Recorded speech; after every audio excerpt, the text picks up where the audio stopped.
beta.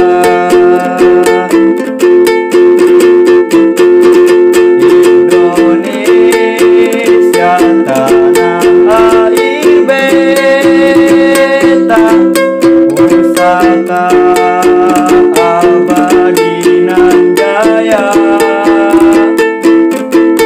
Indonesia sejak dulu kala selalu dipuja-puja bangsa. Di sana tempat lahir beta,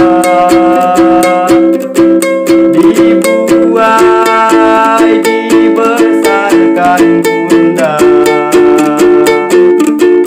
Tempat berlindung di hari tua, sampai akhir menutup mata.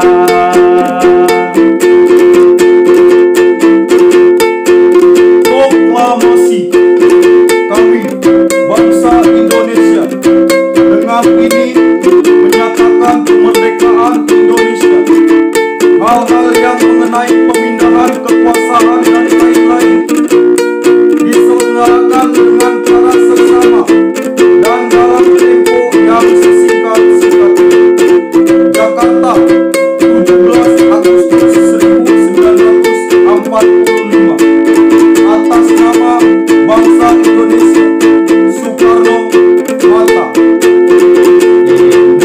Indonesia tanah air beta, pusaka abadi nan jaya.